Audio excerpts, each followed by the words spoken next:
Dowladda hoose degmada Boorama ayaa maanta dhagax dhigtay wadooyin cusub oo laga hirgelin doono gudaha magaalada Boorama. Wadooyinkan ayaa muhiim u ah isku socodka xaafado kala duwan oo ku yaala magaalada Boorama. Waxaana goobjoog ahaa dhagax dhigga wadooyinkan cusub duqa degmada Boorama, xogayaha fulinta dowladda hoose degmada Boorama iyo waliba qaar ka mid ah xildhibaanada golaha deegaanka ee degmada Boorama. Ugu horeyn waxaa ka warbixiyay dhismaha jidadkani cusub ee laga hirgelin doono magaalada Boorama injineerka dowladda hoose degmada Boorama oo gacanta ku haya dhismaha wadooyinkani waxa uu yiri marka insha Allah waxaan sameeynaa marka shaqada la bilaabayo test carrakaawada waan soo tijaabineynaa in carrakaawada waxaan gelinaa laabka RDA-da in carradaasi ku haboon tahay in kale jayga laftiisa waan soo tijaabineynaa lagu dhisi doono gaamulka waan tijaabineynaa garaacitaanka compaction test baan sameeynaa marka every step la qaadi doono waxa la sameyn doonaa test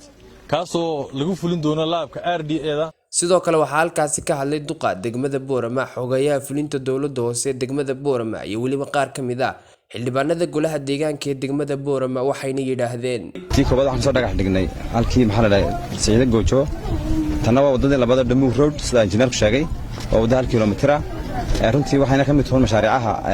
dowladda hoose fulinayso ee muddada ka dambeeyay kala socoteen shirkadda ku guuleystay oo Samad Construction waxaan kula dardaarmaynaa inay u dhisto maxaa la degmadeena iyo dalkeena wada tayo leh annaguna waxaan kula xisaabtami doonaa sida la sheegay heshiiska ku qoran inaan kula xisaabtano kor joogtayno aan ku dabagalnaa hadii la yiraahdo. waxaan filayaa sanadka gabagabadiisa inay ku soo beegmeen oo ay ku soo dhaceen waqti doorasho mashaariicna ay dib u dhacday marka waxaan jecelahay oon kula dardaarmayaa contractors inay saa ula socdaan oo mashaariicda waqtigeeda ay fuliyaan. waxaa jirta dowladda hoose waxay maalgelin doontaa iyaduna wadada magaalada soo galaysa oo haddii la hayra roogan dhigi doono laakiin tan aan maanta u taagannahay waa wadadaas bulshadana waxaan ka codsanaynaa inay la shaqeeyaan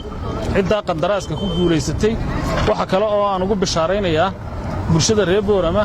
inay iyagu isxilqaameen oo hal injineer oo ka madax bannaan injineerada dowladda hoose iyo injineerada shirkadda ay iyagu mushahar u qoreen gaara. halkan maanta aan u joognaa waxa ay tahay dhagax dhigga laba wado oo aan hore u soo dhagax dhignay wadada isku xidha Siciid Goojo Harawa iyo Aadan Isaaq ilaa kaalinta Cabdi Xasan ama Almadiina sida loo yaqaan.